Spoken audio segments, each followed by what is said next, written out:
Hello, everyone, and thank you for joining us this evening. I'm Lindsay Frickle, Executive Director of the Issaquah Alps Trails Club, Issaquah resident, and mama to two little hikers. First, I want to give out a big thank you to Tom Anderson for the awesome slideshow. We wanted to share this historical montage with you all so that we can be reminded of all the efforts that were made over the past 40 plus years to preserve our wildlands in the Issaquah Alps. It certainly took a village to preserve this incredible landscape that we get to call home. But our work is far from done. It will be an ongoing effort to steward our abundance of public lands in the Issaquah Alps and beyond. And we're going to hear more about what our agencies are doing and our communities are doing to support those efforts tonight. In the spirit of collaboration, I want to also thank our co-sponsors of the event, the Mountains to Sound Greenway and the City of Issaquah, for their support in making tonight happen. But before we get started, I'd like to welcome IATC board member and professional trail runner, Kathleen Girvin, to give us a lay of the land for our virtual forum tonight. Welcome, Kathleen. Thanks, Lindsay. Hi, everyone. And on behalf of the Issaquah Alps Trails Club Board of Directors, I'd like to welcome everyone to joining for part 2 of our Forum for Public Lands. Thanks for joining us tonight. We have a really special evening planned, and we're going to get a chance to hear from 2 extraordinary women leaders in our field. We have Hilary Franz, who is the Washington State Commissioner for Public Lands, and Kathleen Farley Wolf, who is King County's Forestry Public Program Manager. And so just before we get started, I want to make sure everyone's oriented to the virtual Zoom platform that we're using tonight. You'll notice that if you're an attendee, your audio and video has been turned off, but we still would really love to encourage participation in this virtual forum through the Q&A button. And so you'll see on your screen, at the lower panel of your screen, there should be a button that says Q&A. And so you can click on that and submit questions or comments that you have for our speakers. We're going to try to get through as many of the audience questions as we can with Hilary and Kathleen. And thank you in advance to everyone who submitted questions as part of the registration. So we're really excited to have some great questions from the audience there. Lastly, before we get started, I want to give a land acknowledgement. We want to acknowledge that we are connecting from the ancestral homelands of the Coast Salish people who have stewarded these lands since time immemorial. We know that we have a lot to learn, and it is our intention as a club to respect, engage, and collaborate with tribal governments in our work to preserve and protect these native lands. So with that, I'd like to hand things over to Nate Smith, who is another board member of the Issaquah Alps Trails Club. He's going to be emceeing the event for the night, and we'll bring on Hilary and Kathleen shortly. Awesome. Thanks, Caitlin. Welcome everyone once again for joining us this evening, and looking forward to the conversation that we're going to get to have. And so before we get started with the kind of the conversation with Hilary and Kathleen, I want to take a couple moments to help framework some of our conversation, as well as lay a little bit of groundwork to help give us some context. As you saw from the beginning slides that Tom put together, you will see this really historic role that the Issaquah Alps Trails Club has played in terms of preserving, promoting, and protecting this landscape. And so tonight is really, talking about some of the future things that we're going to need to be able to do, and the threats or areas for us to be really focused on as we continue to keep those kind of things core in our mind as we continue to do the work that we have in front of us.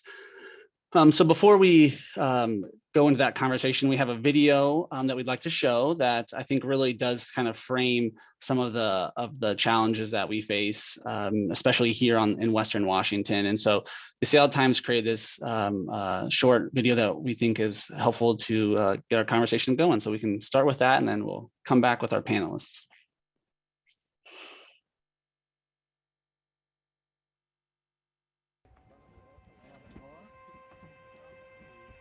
We think of the Seattle area and Western Washington as really wet and rainy, which is true. The challenge with climate change is future conditions are expected to be hotter, drier summers, which in my opinion is the biggest risk factor for our forests. So if that gets worse, then we're going to start seeing more drought-related mortality.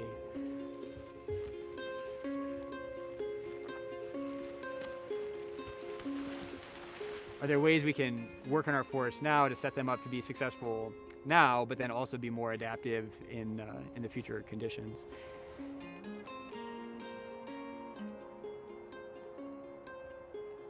One action we're taking to anticipate the effects of climate change is sourcing seedlings better able to withstand the drier conditions.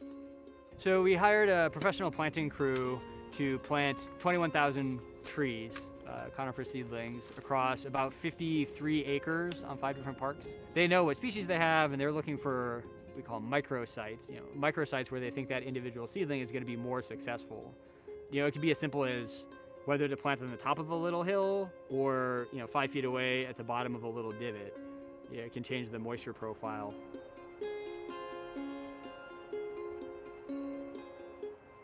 All the work that takes place in King County is on occupied and traditional lands of Coast Salish people.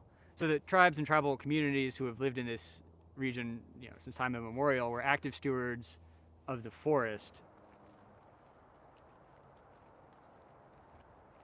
One of our priorities for a 30-year plan is working with tribes to learn more about their forest stewardship practices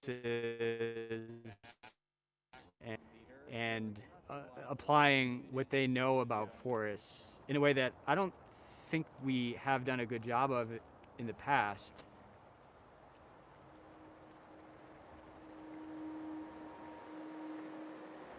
Clearcut logging took place throughout Western Washington, including the majority of King County, to the point where it's really rare to find a functional patch of truly old growth trees that are 150 years old or older. Most of the companies that were sponsoring the cutting were looking to produce wood and make money, and there just wasn't a consideration of the ecological impact. The settlers that moved into this land that was traditionally Native American land just didn't have a frame of reference for appreciating the value of a functioning old forest, and we just saw dollar signs and 2x4s.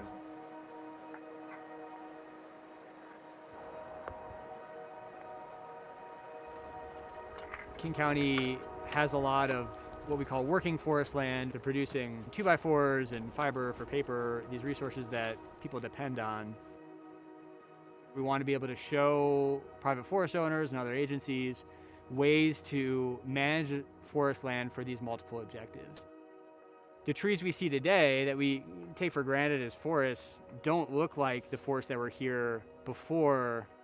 So a lot of my work and other people working in restoration and forest ecology are working to shift these forests back towards these old forest characteristics.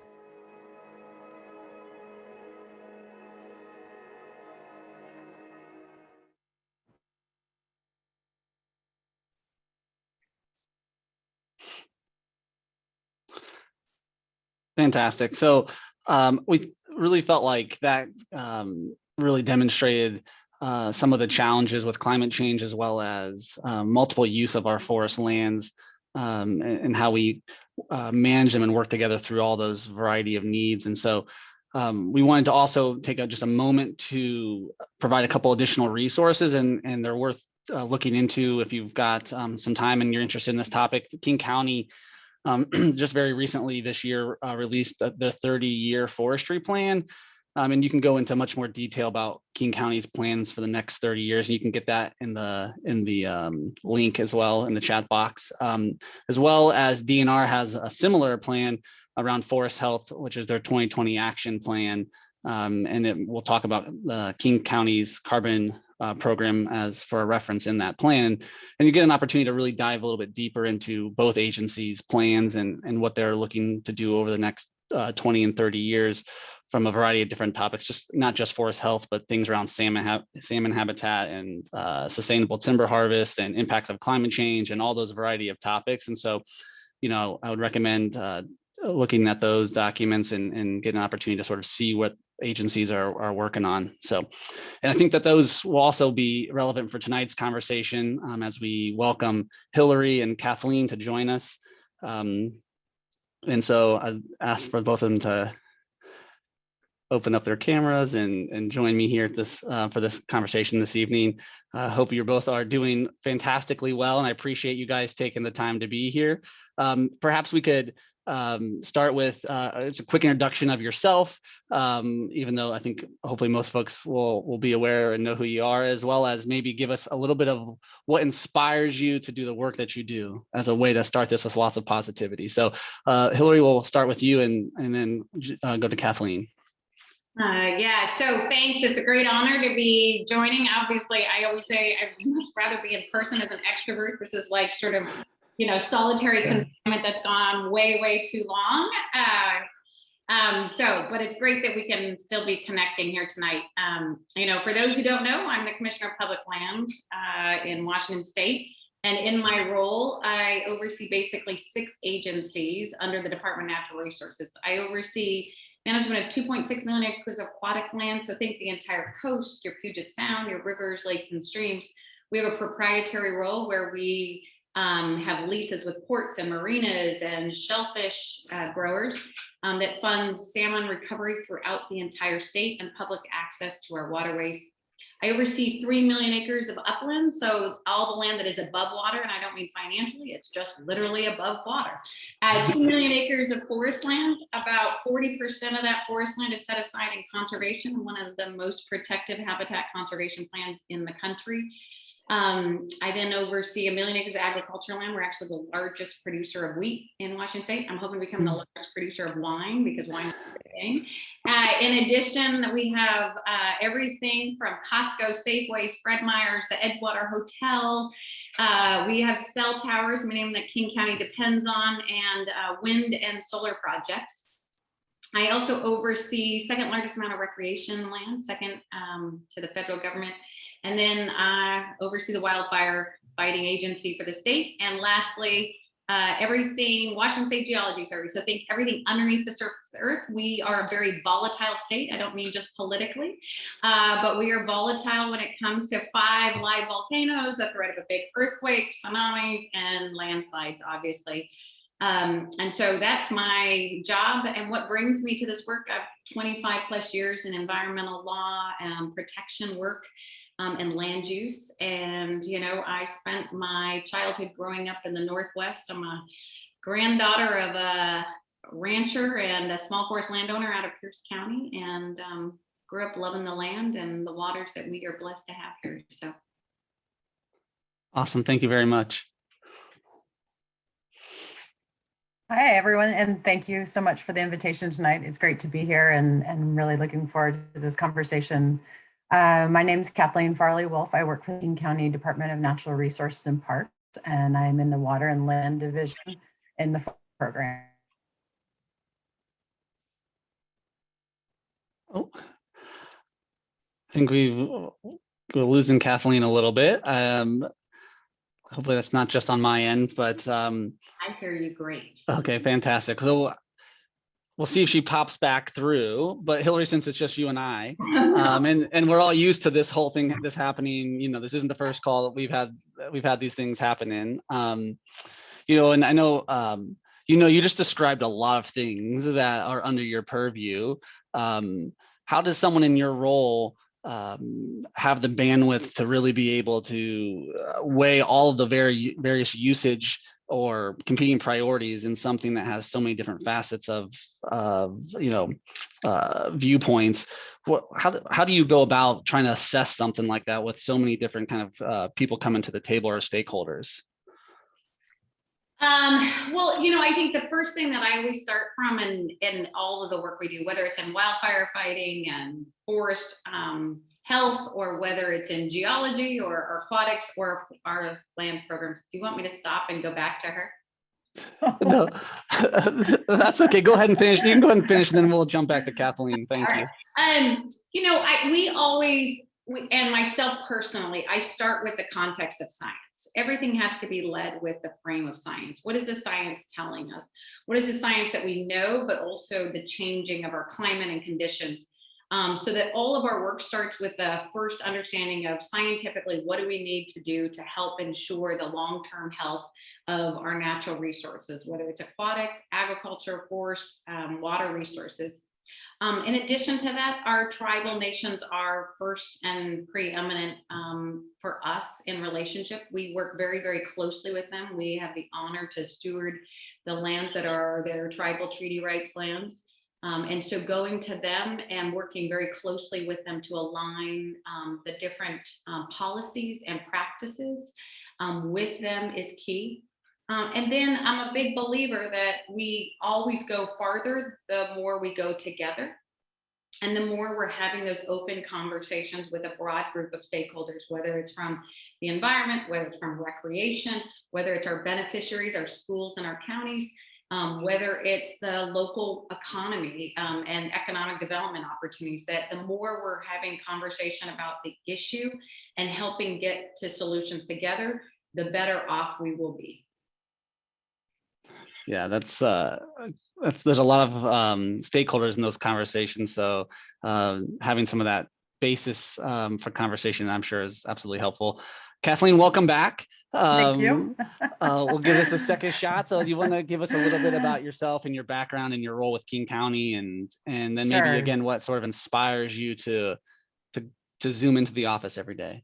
Sure. Yeah. So I've been with the county for about 3 years. I come from a science background. So I think, like many people in the environmental field, got into this through spending a lot of time in nature, love of nature.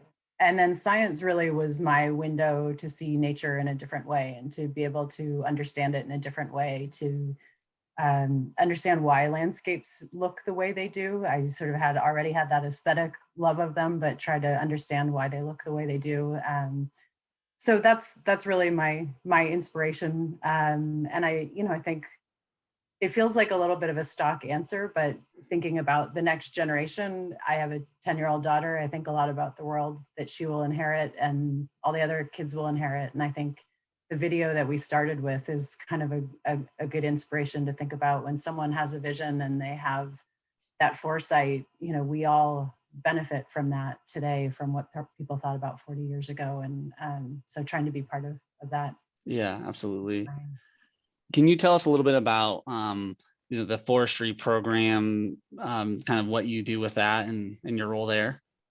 Sure. Yeah. So my role is a strategic planning role. And so a lot of what I do is trying to make sure that all of our work to conserve and manage forests is kind of oriented around a vision, so that we're always working with limited resources in these fields and making sure that the time and energy and money we spend are really focused on trying to get the best outcomes we can. And as Commissioner Franz mentioned, we really try to think about how to get some of those multiple benefits from the work we do and how to partner with others. We none of us can possibly do this work on our own. And so building those partnerships is really, really critical. And so when we put together the forest plan, that was our approach, to go ask lots of different organizations and individuals what they thought was most important, what should drive our forestry work over these next 3 decades, so that we can really think about how to orient our actions towards that set of goals and that shared vision that we've created.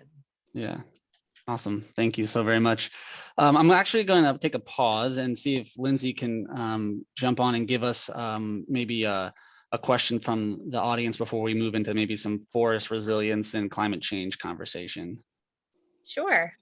Thanks, Nate. I have an interesting question here. I know that folks are oftentimes really noticing when we see logging and clear cutting going on, some forest harvestry going on. So this question, I think, will probably interest a lot of folks on the call tonight. Robert asks, he mentions a Crosscut article from a little more than a year ago, and says, what will it take to get the Forest Practices Act changed so that you and your agency are obligated to observe the local zoning regulations, pay attention to existing city and county plans and technical assessments, and the desires of the bulk of the population? So this is a really loaded question, so apologies in advance for starting with it, but I think a lot of folks are interested in how this all works and how people can make change. You may want to state the question again. I'm not sure I understand.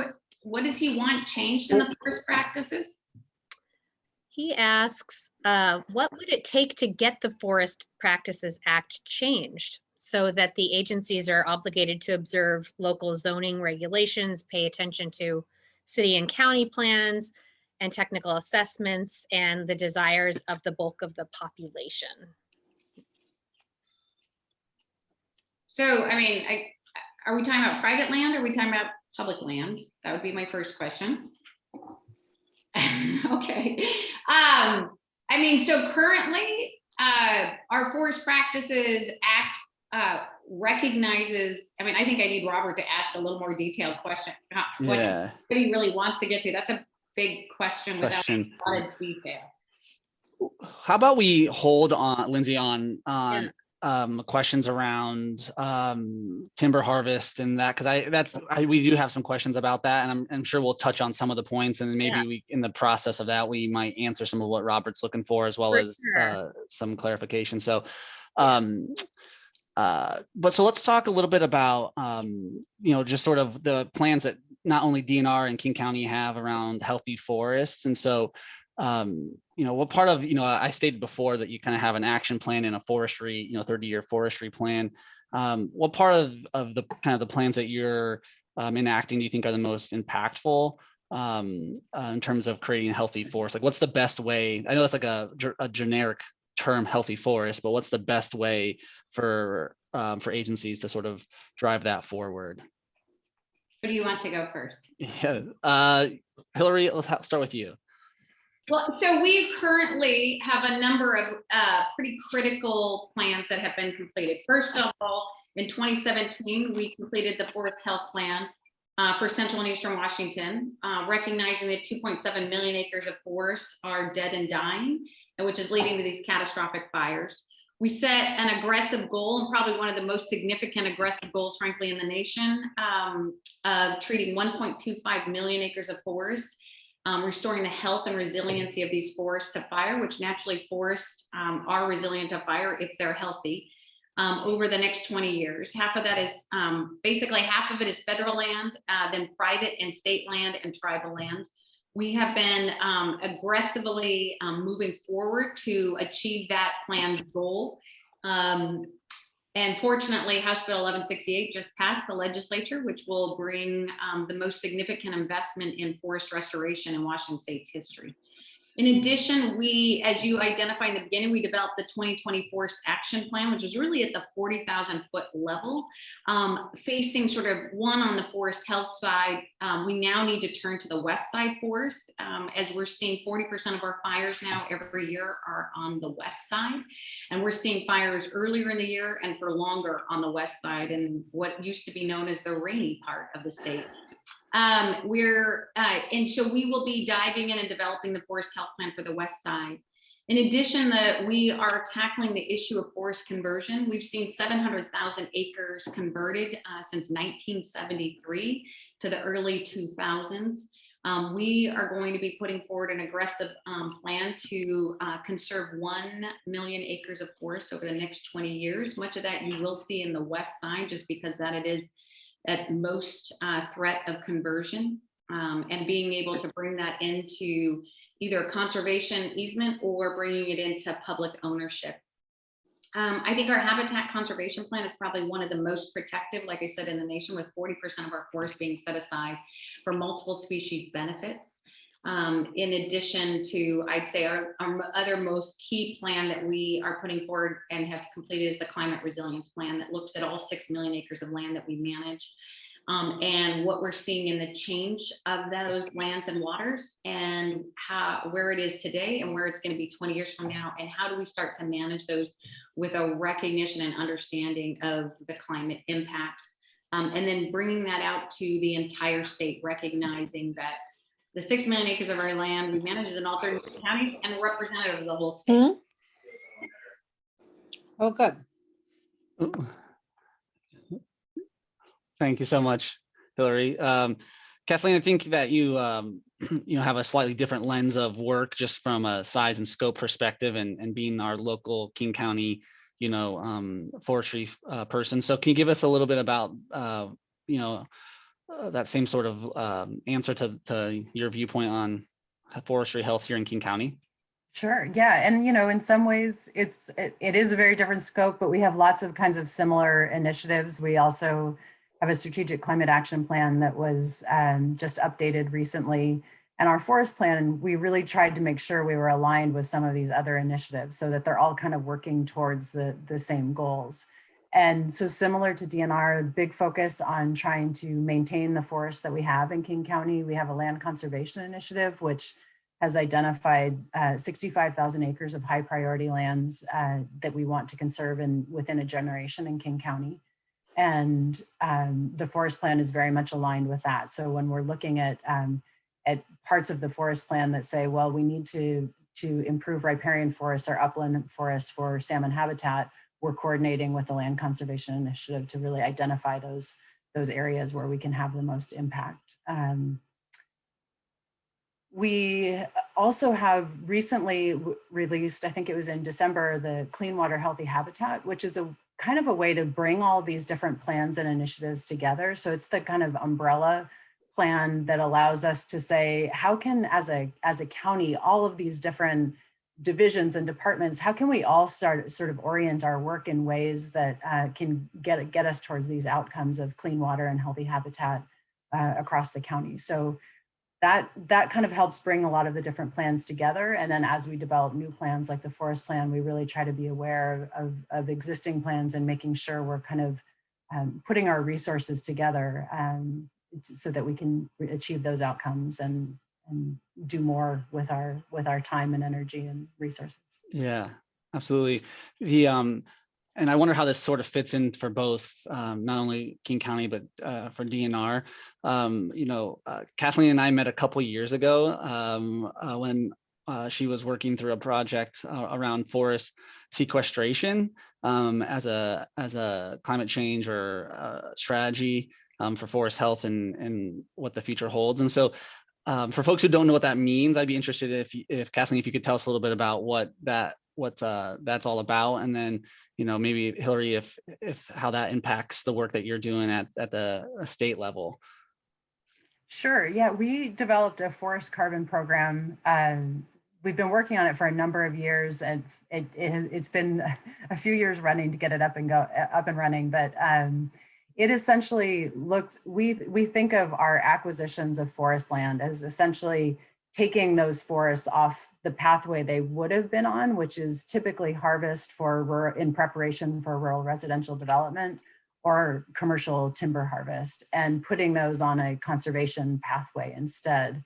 And so forest carbon projects, when you develop them, allow you to quantify how much carbon ends up staying on that landscape, stored in the biomass of the trees, because of that action. And so we can quantify that amount and we can create carbon credits from that difference. And it's part of our land conservation initiative. The idea behind that is if we want to conserve these 65,000 acres in a generation, if we were doing it at our current pace, it would take us 65 or 70 years. If we want to do it faster, we need to come up with new ways to be able to fund that work. So by creating this carbon credit program, we can sell carbon credits to local companies that want to offset a portion of their carbon emissions. We have many companies locally who are leaders in this. Microsoft was the first buyer of credits from our program, and they've been a leader in this for a number of years. They've been carbon neutral, I think, since about 2012. And so these are companies that are doing this kind of work anyway, and this allows them an opportunity to buy those credits locally, supporting local conservation, and providing all of those benefits that those forests give us beyond storing carbon, that also include recreation values, habitat values, clean water, et cetera. So that's the basis of the program. And we are currently working on trying to create a mechanism for private landowners to join, which is how I met you a year or two ago. Yeah. And we're still working on that, but I think we're getting close. Yeah, that was really my first introduction into private land ownership, entering into a carbon program. And I thought, man, this is, unique and innovative way to get creative and find a path for local landowners to really value their land in that way. So I'm excited. these go ahead. programs, small landowners generally have not been able to participate because these projects take a lot of time and energy and money to get them up and running. And so it just takes a certain amount of acreage to be able to make that worthwhile. So that's the idea, is to try and use our project as a way for private landowners with smaller acreage to be able to participate. Yeah, it's a really, really cool idea, and I can't wait to see multiple local landowners be able to integrate into your guys' project. Hilary, how does sequestration and carbon programs sort of work on the state level in terms of DNR's plans and the way it views the work that it's trying to get done? Yeah, so first, we look at it first from the big scale of what is our largest greenhouse gas emissions in Washington State? Transportation, right? And why do we have such a challenge around transportation? Well, Washington State's land use isn't the best, right? As somebody who grew up in Oregon, I can say we have a lot to learn from some other states who've really gotten it better about how we really create. And I think King County's been trying to lead in this effort significantly. But the fact is, when we see conversion of our forest land, we're not only losing the carbon sequestration, but we're actually contributing even more greenhouse gas emissions with the transportation piece. Second is obviously wildfires are second largest greenhouse gas emission. So you can see how, again, forests are absolutely critical when they burn up and we aren't giving them a fighting chance to fight these fires. They then become our pretty significant large carbon emissions. We look at our forests as sort of playing climate defense and climate offense.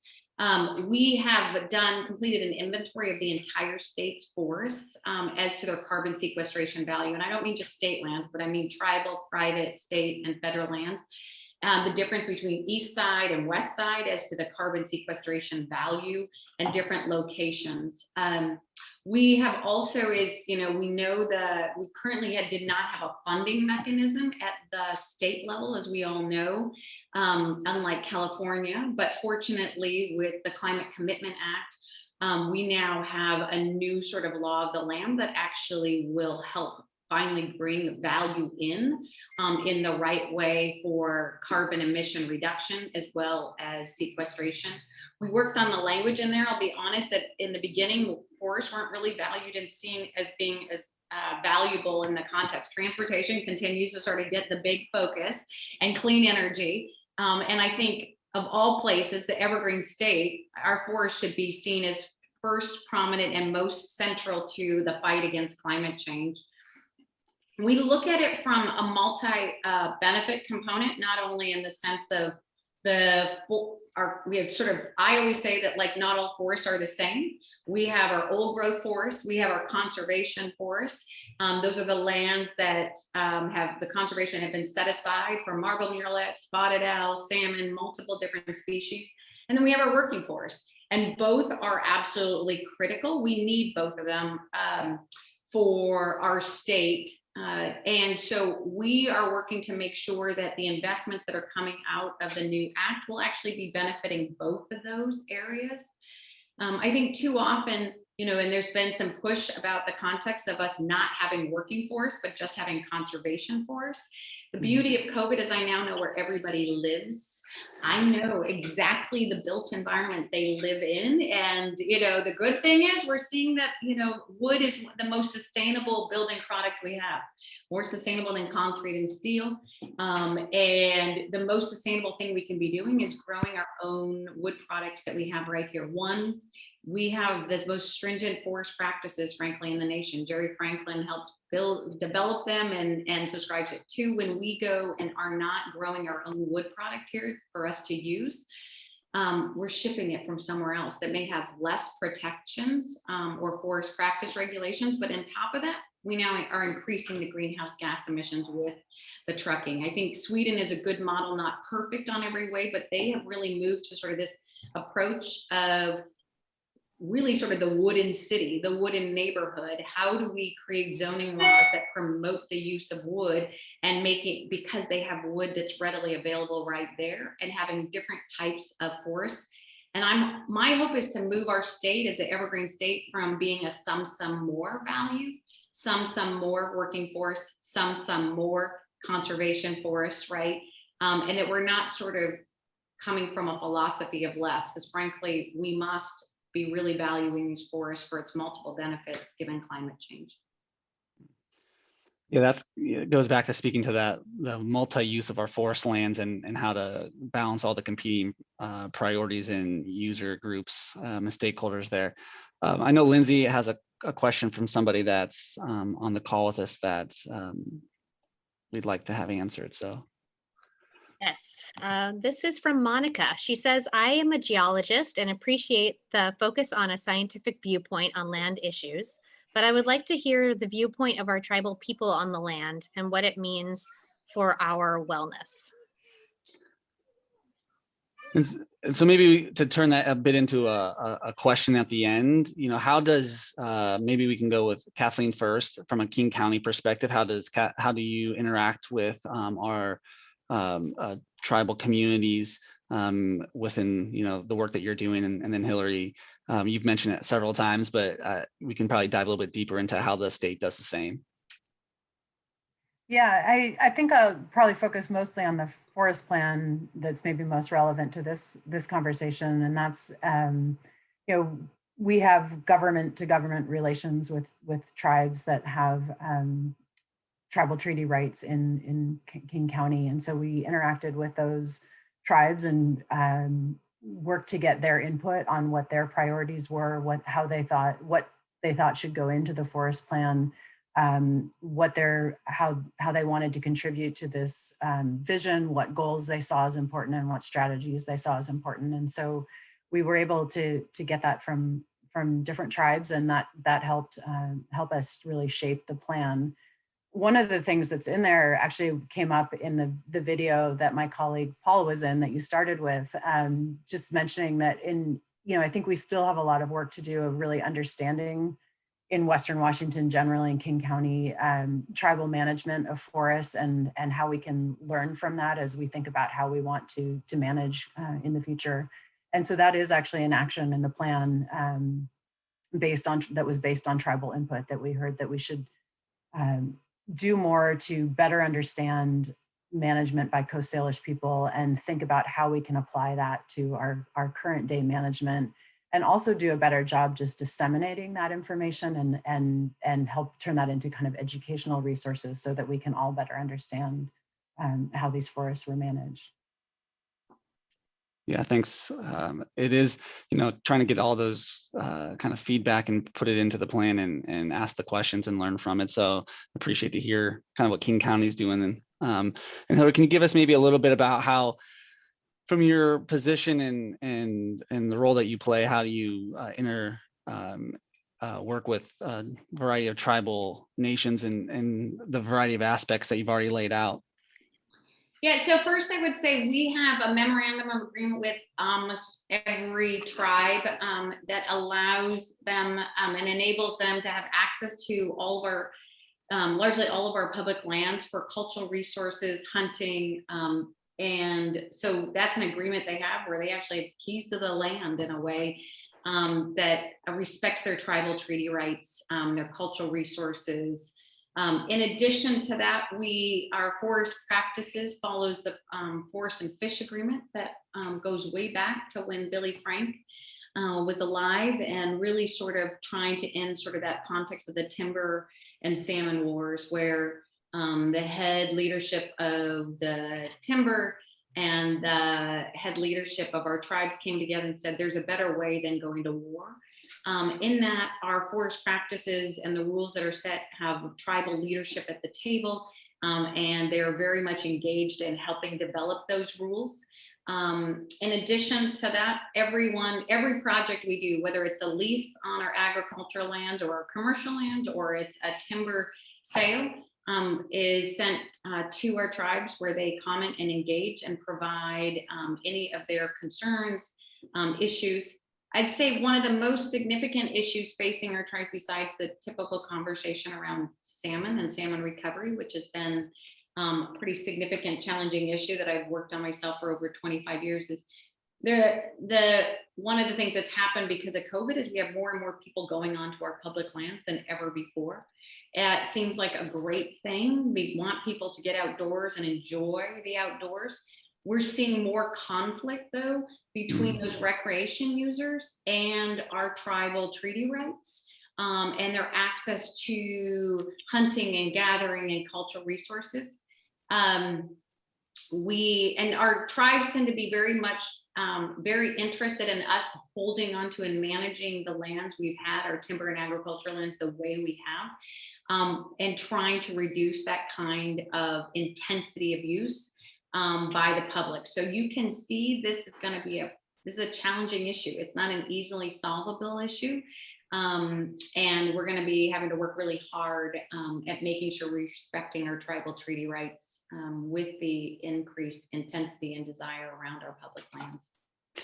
Yeah, I mean, you're absolutely right in terms of, the last 14 months, the kind of increase of folks out on public lands and using that just not from a physical health, but a mental health and a wellness perspective, and trying to balance all of those pieces. I'm just going to do a quick reminder for folks that are on the call with us tonight that you can drop your questions in the Q&A box. If we're talking and we need a follow up, or we didn't quite hit something that you were hoping to hear a little bit more about, let us know. We're all happily, we'll go back and get a little bit more information. But I wanted to talk next a little bit about, and Hilary, you already mentioned it, but forest fires in Western Washington, and what that really means. You're here with a bunch of Issaquah Alps fans, folks that are really interested in the hillsides I can see out my window behind me here. And so what do we need to be doing to create resilient forests in terms of fire, especially and specifically, maybe on Western Washington? And then Kathleen, anything, that from a lens of King County and our local, perspective to add would be great. So let me start by, many people might think that all these wildfires that are happening are unusual. And there is a part that's very unusual, but wildfire isn't necessarily unusual to our world. I mean, to be every 300 to 500 years, 1 million acres burned in King County, basically. 1 million acres burned in King County, Pierce County, right? And when I first heard that number, I was like, oh, no way. Now, obviously, the landscape looked very different 300 to 500 years, but we're in that 300 to 500 year period right now. And my foresters tell me, get ready, Hilary. And I'm like, wait, really? And I live in Seattle. So I'm like, well, okay. We may be in for a bigger, horrific challenge than we thought we were already up against. We are seeing, obviously, more catastrophic fires year after year. We used to, in the 2000s, for example, we had average acres burned about each year of 189,000. In the last 5 years, that number's exploded to 488,000 acres on average each year. There have been some outliers, but those outliers are becoming less of an anomaly and more of a reality. So 1 million acres in 2015 burned, 440,000 acres burned in 2018, 820,000 acres burned last year. These are not all forest fires. I mean, so our grasslands are burning at a pretty significant rate too. And the reality is we're seeing hotter, drier temperatures. That is contributing to this. The fact April this year, we've had 220 fires just in the month of April. It's up from 165 last year and up from the average over the last decade of 53 fires in April. And 30% of those were west of the Cascades. So we know we're seeing hotter, drier conditions. We are also seeing more fires because more people are interacting in our forests. So we have 2 million people who are living in the wildland and urban interface, and some of them are in King County. And in that, most of our fires lately have been debris piles. People are home, they are stuck at home, they get to get outside and they're cleaning up their yards. And what do? They think they should start them on fire in April, May, and June. And nope, not a good idea. It's hot and dry already. We are, besides seeing the hot, drier conditions, we also are recognizing that we have forests that do not look like what they used to look like 300 to 500 years ago. They weren't as dense as this, our forests now. We went to fire suppression 50 plus years ago, that every time there was a fire in the woods, we put it out. And I don't mean just state, but federal. It became the policy. And in doing that, we didn't let fire do what it naturally should have done, which is remove the weaker trees, remove the diseased trees, remove the smaller diameter, get more space, have less trees competing for limited resources. So we didn't let fire do naturally what it needed to do in our forest for them to be healthy. Now, that doesn't mean we should just let forests start and let them go, because that's what happened in Oregon last year. That's why we had the tragedy we saw of lives as well as homes and million+ acres burned. That was called a managed fire that got out of control because you have too much dense forest, too much diseased forest, and then you bring in hot, dry conditions and it gets bad. So what we're trying to do now is go in and restore the health of those forests by removing the dead, dying, diseased trees, the smaller diameter. West side forests, we now have to develop a plan for that. It's a lot more complicated because our west side forests aren't the same as our east side forests. And that work also is going to take a lot of stakeholder engagement, a lot of people being engaged and learning about it. I think for those people who live in the wildland urban interface, we're urging people to take steps now to make their homes more resilient by creating that defensible space around their home, going in and removing some of the dead, dying, diseased trees, removing sort of the fuel that's on the ground. Don't start it on fire. I have a burn ban in place for a reason. Please follow it. It would your benefit as well as ours. But people can be taking action. And I think it's important. Most people on the west side have thought, hey, there's no problem. Issaquah doesn't look that different from Bonnie Lake. And we had to do evacuations of homes in Bonnie Lake last year with a fire that got started there and jumped across the road and was burning some open space area. And it got very close to homes, and actually one home was lost. So people need to take this seriously and start to take action on their own property and even make their neighborhood more wildfire ready. We've launched a program statewide. We're starting in 3 communities called Wildfire Ready Neighbors. You can go on our website, learn more about it. And even if that program isn't yet at King County, there's ways that people can be taking action in their own home and in the neighborhood to get more resilient to fire. Oh, that's interesting. I hadn't heard of that program, so I'm curious to check that out. Kathleen, anything else to add in terms of from King County? And yeah, I'd say, I mean, following along that, you know, our starting point is really to think about how we can have the healthiest forests we can, and a lot of that is thinking about our, you know, species composition and structure of the forest, and trying to make sure, as we heard in the video earlier, what kind of management can we do to create that kind of more diverse structure and species composition. And we feel like the healthier the forest is, the more resilient it is, meaning, you know, the more it's able to kind of absorb and recover from disturbance. That said, because fire is so different on the west side than in eastern Washington or many other parts of the western US, we don't have that same obvious tool that other places have of go in and do fuels reduction. Fuels reduction isn't really an appropriate or an effective tool in west side forests. And so we always have lots of fuel. And that's sort of the beauty of our forests. That's why they've been so productive for timber. That's why we look at them to store carbon. That biomass, you know, about half of the biomass is carbon. So when we say they store lots of carbon, that's a great thing. That same biomass is fuel if you think about it from a different perspective. So they always will have lots of fuel. Going in and trying to reduce that fuel isn't really effective on the west side. But that said, we can be really, I think we do need a lot more kind of education and thinking about how we can be prepared for fires. Maybe we are going to have more of these smaller fires than we used to. We don't really know, but we do know the conditions under which we have historically had really large fire. And we know that those occur when we've had a very dry, hot, late summer. So particularly being aware of those August and early September conditions like we had in 2020. And we know that they coincide with these really strong east wind events like we had Labor Day 2020. And then ignitions is the third factor. And so we obviously all have a role to play in terms of ignitions. We can all be really aware of those weather conditions, I think, in a way that we're not necessarily quite yet trained to do. But, you know, I think ultimately there were a lot of smaller fires in Western Washington, but our total acreage burned even under those very extreme conditions was about 28,000 acres in Western Washington, compared to Western Oregon had 500,000 acres burned. They had those giant fires that we know historically have occurred. And, you know, I thought, well, maybe I'll go my whole life and I'll never see one of those enormous fires that we know historically burned in west of the Cascades. And we did see those burn in Western Washington and Western Oregon, I'm sorry.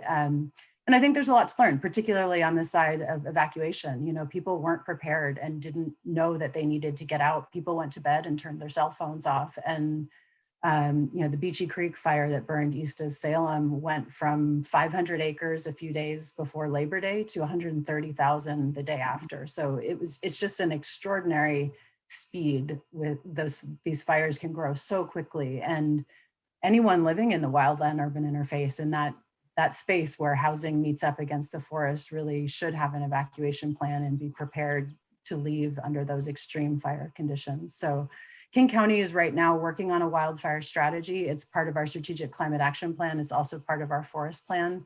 And the intent of that is to think about it from kind of several different fronts. What can we do in terms of forest health? What can we do in the wildland urban interface? And what can we do in terms of response? And so it brings together the King County Office of Emergency Management, and our climate team are leading it, but brings together firefighters and others and scientists. Really, the science of fire ecology on the west side is still evolving too. So, you know, DNR has great science staff that are working on that. And, you know, I'm always grateful to have their research so we can use that as we try and, you know, adaptive planning, work on figuring out the best strategies as we learn more. Yeah, I'm probably as guilty as a lot of other West Side residents when I don't really think about forest fires up until a couple years ago, and then it started to become you know, more pronounced, and I feel like, you know, the education piece that you both sort of talked about and sort of just understanding the changes that need to take place, and that education is such a critical component, because many of folk just like me go out and they don't really think about those things, but we really ought to, as a preventative tool, in the way that we utilize and you know, interact with the landscape. Lindsay also has another question teed up from somebody in the audience tonight. So Lindsay, if you want to come back and join us, let's see what we got happening. Yeah, this is a good one and it follows our discussion pretty well. Is there a current framework, Travis asks, for interstate, inter-county collaboration on forest management? And then he says, climate change, much like we have seen with COVID, does not observe state or county lines.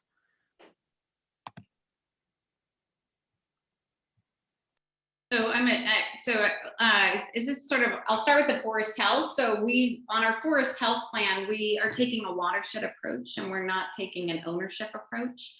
Obviously wildfire and disease and insect infestation, drought doesn't follow property lines. So we're not either. And especially given the federal lands are in the worst wildfire risks, they have sort of the poorest sort of forest health right now. So we specifically lay out the specific treatment that needs to happen. We've already done assessment on over 2 million acres of forests, with Derek Churchill, who's leading that effort, unbelievable scientist in the forest side. And then that treatment, specifically what the issue is and what this forest needs to look like to be more resilient. We then, if it's on federal land, we've signed an agreement with the federal government that allows us to do projects on federal lands. We already have, much of our land is adjacent to there. So we have boots on the ground. We can just literally, while we're doing our work, move right over.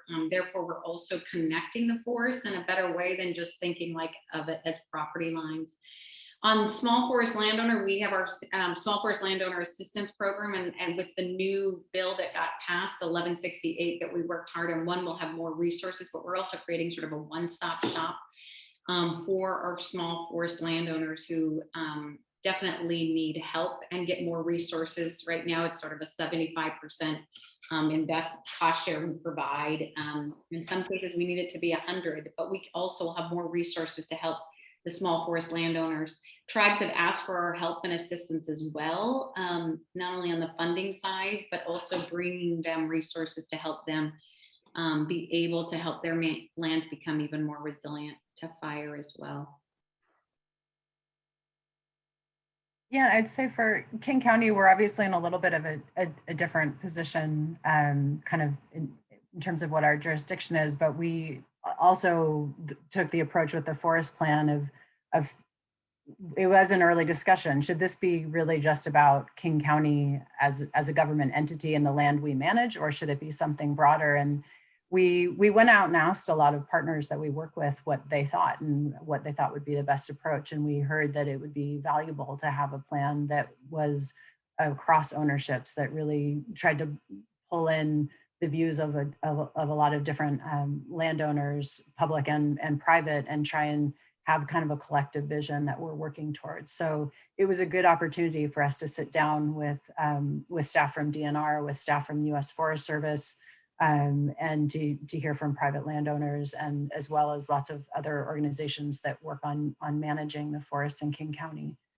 So we are approaching that from that kind of broader perspective, but similar, we're also aware that we need more resources, in particular for private landowners in King County. I think when my computer shut down last time, I was saying that about a third of the forests in King County are privately owned, and we do.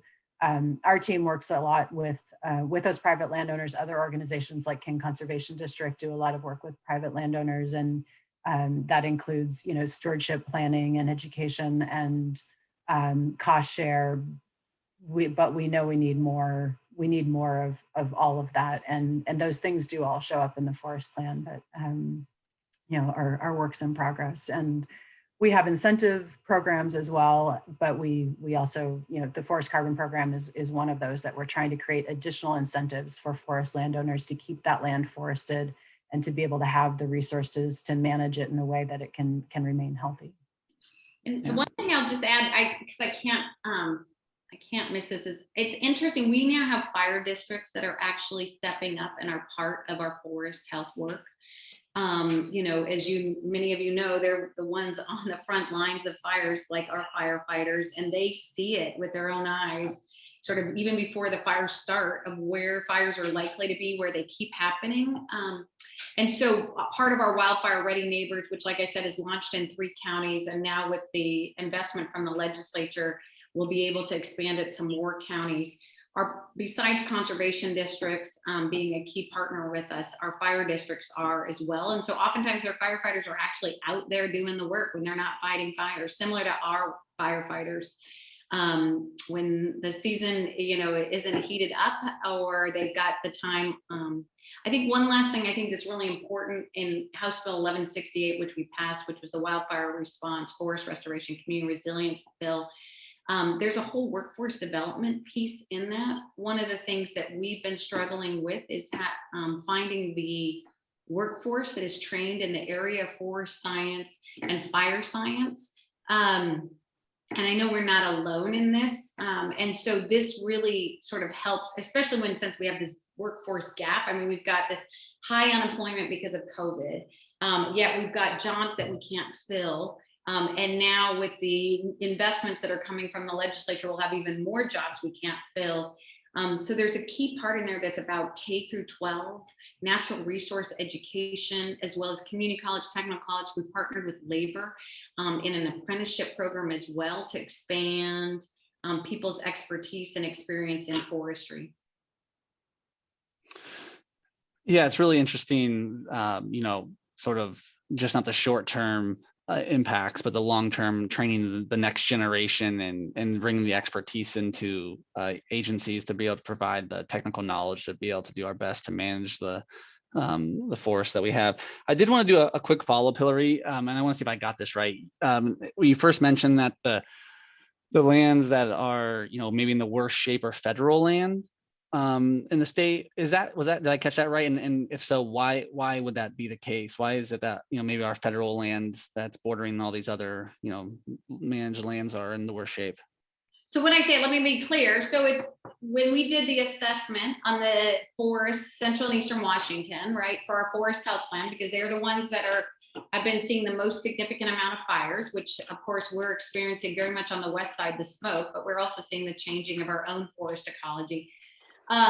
Specifically in that, of the 2.7 million acres that are dead and dying, half of that is federal lands. right? So they have had sort of the most significant acreage that is facing disease, insect infestation. Many of our fires are starting there, and obviously then move on to private and to state land. And I called that out because one, back to the jurisdictional line, we're not sort of saying, hey, that's not our problem. We're not going to deal with that. We don't need to deal with that. No, it is our problem, right? Not only does it burn onto our lands, it burn onto private lands. Not only does it pollute our air, we just believe that the evergreen state is going to turn charcoal black if we don't get to work immediately to help our forests become resilient to these fires once again, like they used to be. So that answer the question? Yeah. I heard that and it piqued my interest, and I just wanted to follow back on that. And I think part of it is, I mean, so if you think about wildfire suppression, first of all, they're the most amount of forest land in the state, right? 6 million acres, okay? And if you think about fire suppression back to the Smokey Bear days, right? In the context of when a fire started on federal lands, they became very focused on immediate suppression, put it out immediately. Well, then that did not allow that forest to actually remove the dead, weak trees, remove the smaller diameter, get more space between those trees like it's naturally used to look like before humans were engaging in it. I think that makes a lot of sense in that, for those who aren't overly familiar with fires, the benefits of fire, that's, kind of trying to lay out the fact that that's exactly what, why fire can be good and useful at times, and in the right places done the right way is a great tool to utilize to have healthy forests. I wanted to sort of switch gears into maybe a little bit of more of a climate change, which is not that far off of what we're talking about, but more so about like how does climate change and affect wildlife, whether that's from historical migration patterns or a variety of different ways that our mammals and sea life interact, and how does your agencies go about trying to consider those things in your plans when you're creating your work plans, and trying to forecast how to best integrate mammals and other wildlife as part of your strategies? And either one can go first. It's wide open. Kathleen, you want to go first? Sure. Yeah. Well, so, our sort of broader look at climate change is our strategic climate action plan. And that covers everything from energy and transportation to agriculture and forests. And then specifically kind of in the context of forests, what we mostly are focusing on is keeping forests intact. So, Hilary mentioned earlier, just the rate of conversion of forests to other land uses is a big concern in lots of parts of Western Washington. And so trying to keep that forested land forested is kind of step one. Step two is really trying to make sure the condition of that forest is one that supports habitat, whether that's habitat for terrestrial species or the effect of that forest habitat on say salmon habitat. And so that's kind of our main approach within the forest plan. It's sort of at that broad level that our goals are to keep that forested land forested and make sure that the forests that in particular, as we manage them, we're going out and prioritizing which forests managed by King County are most in need of those kinds of forest health treatments, and making sure that those locations get it first with benefits for wildlife. We have a few places where it's kind of specifically called out to do more work looking at habitat connectivity. So where are the places where we need to improve connectivity between currently protected patches of forest? We also have some work, and there was a great article in the Seattle Times on Sunday that highlighted the team at King County that's doing work on fish passage barriers, but also included some work on our work on beavers and trying to really highlight the important role that beavers play. And we heard that in input from some of the tribes as well in the forest plan, of really trying to make sure that we're thinking about some of those species that are ecosystem engineers and play an important role, and even can have an important role in terms of fire. You know, they change the hydrology of the system. So I think that's, I'm not sure I covered everything you asked, but no, I don't know. It's great. I think it's just, you know, someone had been asking questions around just, you know, with how do animals interact in the landscape in the current environment, in the future environment. So no, I appreciate the lens that you brought there. Hilary, how about from like a larger perspective, how does that kind of come into play? So, I mean, first of all, our climate resilience plan was 5 years of study and analysis with the climate impact group at UW, specifically looking at what are we seeing in our changing of the lands we manage, everything from our aquatic lands, our agricultural lands, and our forest lands, as well as just the context of our responsibility and as overseeing Washington State geology and overseeing, because we're seeing more storm events, we're seeing more flood events, right?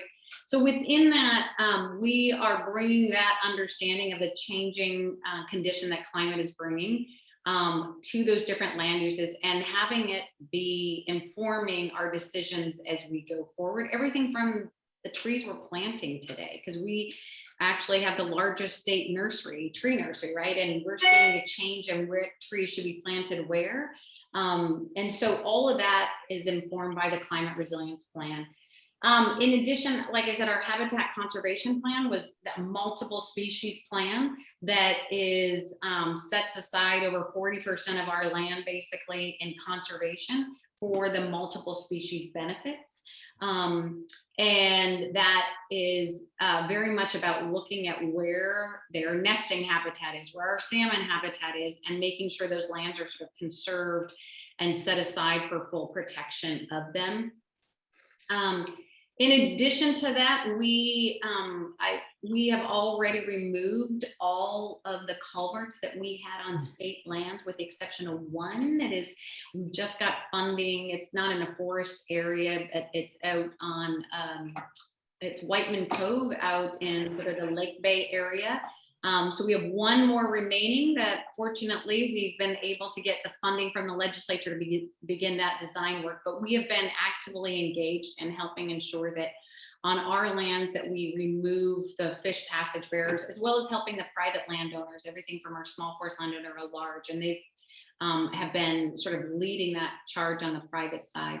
I think one thing I want to say too is we are launching a new salmon strategy that is I call it the trees to seas strategy, which is literally starting at the headwaters of the Cascades, going all the way to the Puget Sound.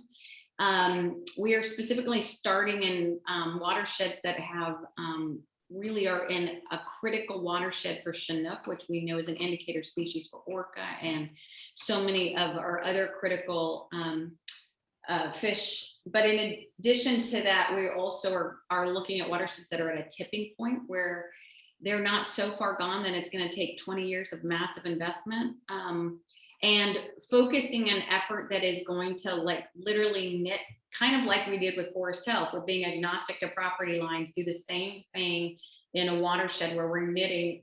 And we're starting with the Snohomish watershed because 3/4 of that land is owned by federal and state, our agency and the federal government. Knitting, and because we can do salmon recovery projects on federal lands, just like we can do forest health projects, it's knitting up that landscape, bringing in the private landowners, everything from the Boeings of the world to the ag and timber, and then all the way down to our urban forestry program and our aquatic lands, and saying, what are all the barriers that are standing in the way of salmon recovery in this watershed?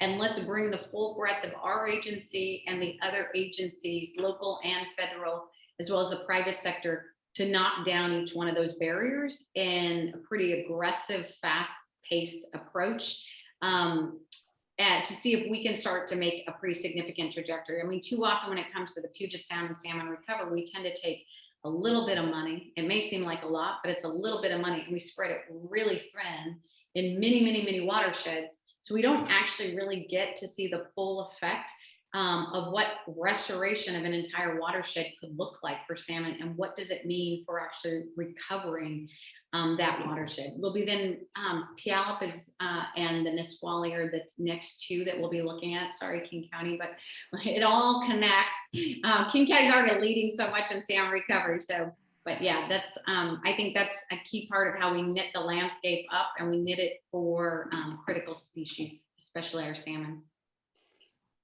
Yeah, I mean, I think that that approach of, not really looking at jurisdictional boundaries and lines, with the forestry plan and salmon work seems to be, that whole kind of world of working in partnership and relationship, and that's how you get things to go faster, farther, and in a better way.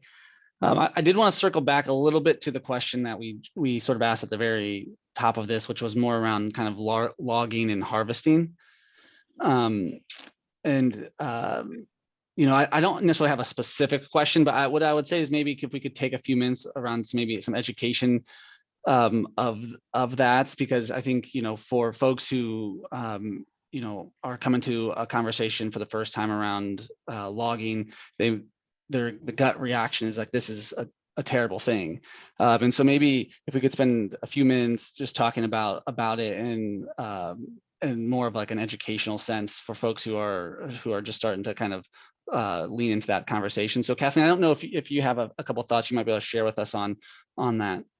Sure. Yeah. The way we think about timber harvest on King County managed forests varies by the type of forest, as Hilary mentioned earlier. Not all forests are the same. We also have some forests that are designated as working forests, and others that are not. And we are able, as we think about harvesting, we are always able to think about it as how it helps us meet ecological objectives. So we don't have a mandate where we have to have income for a certain purpose from those timber harvests. And so we are, all of the cutting that we're doing is oriented towards trying to move towards ecological conditions that we want to see. So King County has bought a lot of land, acquired a lot of forest land in the county that used to be industrial timber. And so often that's been replanted to a single species, Douglas fir, and is often planted pretty densely. And so a lot of what we're doing is we'll go in and do a thinning of that forest, cut out some of that Douglas fir,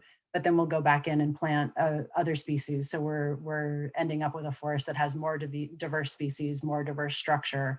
And in some cases, we're able to use that revenue to also achieve other ecological outcomes on that same site. So for example, Taylor Mountain, where we harvested a couple of years ago, some of that revenue went into replacing one of the culverts there so that we could improve fish passage at that site. So we're able to kind of use that timber revenue to achieve some of the other goals we have at those locations. But in general, our timber harvests are oriented towards trying to achieve some kind of an ecological outcome. But that said, we also see a lot of value in having a viable timber industry in King County. A lot of those forest health projects, in order to do those, you need to have that infrastructure. You need to be able to hire the contractors and have a place to take the timber. And it's important for rural, rural economies. And so there are a number of benefits associated with that as well. Yeah, and wouldn't and Kathleen, you can correct me, but maybe the largest, well, not the largest, but one of the distinct differences from like maybe King County to DNR is just the mandate to have to generate revenue from as a tool to fund other particular parts of the state. Is that, Hilary, can you maybe say that a little bit better than I tried to? Yeah, so let's first, our management of our lands, we have different lands that we manage, but the 3 million acres. So take away our natural resource conservation areas, our natural heritage areas, those areas like the Tiana Way too is another example, are all funded by the legislature that enables us to set them aside for conservation, recreation, or whatever their objective is, but they're not owned by another entity, right? So we manage, we're not the owner of these lands. King County has lands that they own that we're entrusted to manage on behalf of them. They may be a Costco and a Fred Meyer's like in Issaquah, or like they might be at forest land. And so Under that, we are, first of all, the way we have it is we have common school lands that fund K through 12, university, community college, technical college. At statehood, the federal government gave to every state set amount of land that is supposed to fund the public schools. And we still have those lands. Some states, like, I don't know if some states sold them off. And they put it in mutual funds, and they get a brokerage account that is now generating money that way. We generate about 125 million a biennium for K through 12 community and technical and University of Washington, Wazoo, through the management of those lands. And we have a fiduciary responsibility to manage them. At the same time, we have some of the strongest, most stringent forest practices in the state. And we also have 40% of those lands already set aside for conservation under our habitat conservation plan with US Forest Service. The county is another piece where we have land that all 39 counties, at different times of economic downturn, the people couldn't pay their taxes. And all of a sudden the counties ended up with a lot of land. And they didn't necessarily have the management tools or resources. And they said, well, Department of Natural Resources, you're already managing lands for the schools. Why don't you manage these on behalf of us and a fiduciary responsibility, to them, like a trust? And it is a trust. And we generate about $200 million a biennium for counties. In King County, we represent about 0.08% of their entire operating budget.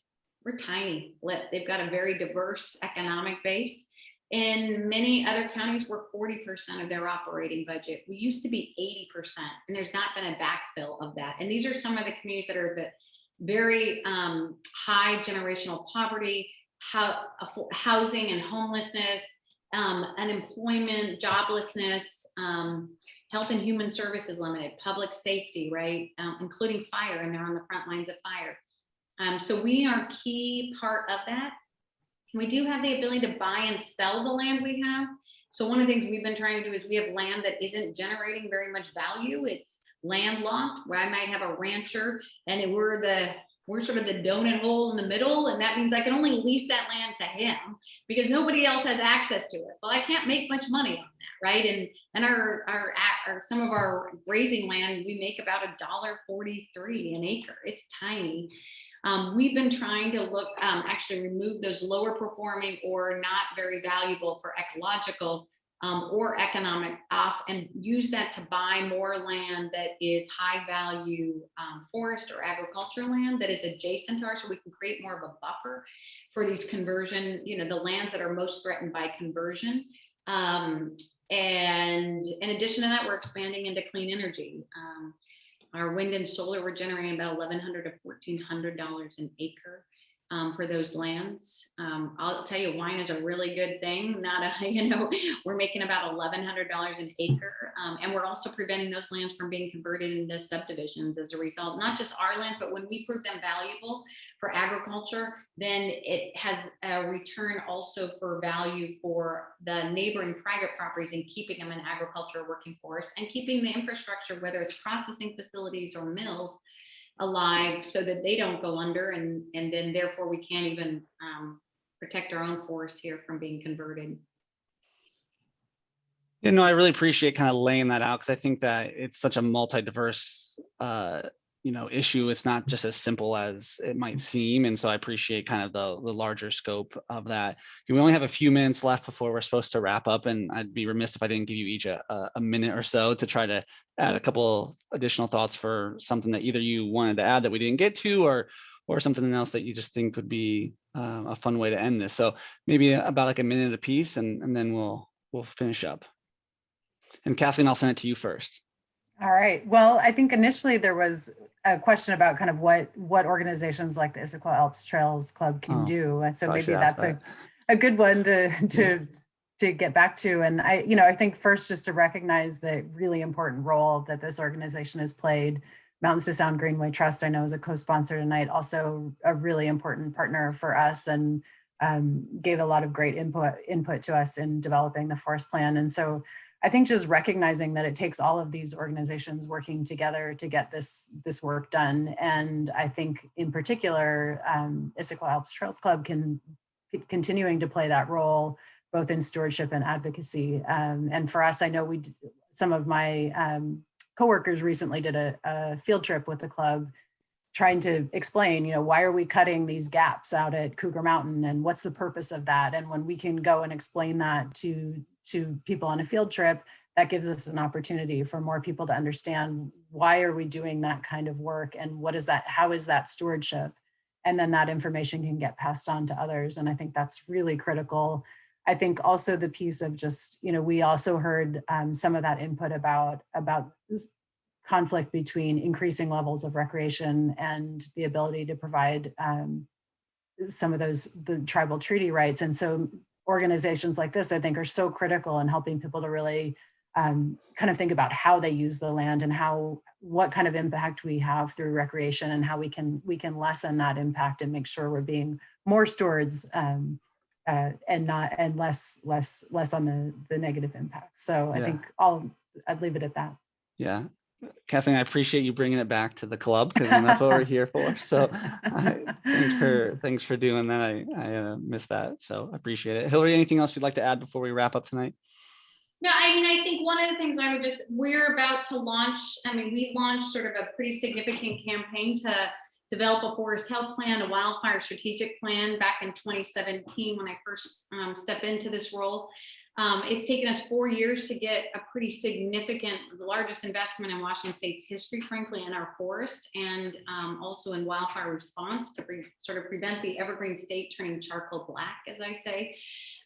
We are now beginning the next push to protect our forest, which is preventing the threat of conversion, as we see a pretty significant, you can look at it in our forest action plan, how significant that threat is. Much of that threat will be on the west side. So we're now really you're seeing us turn not only from the fire and the forest health side, but to what is the threat to our west side forests.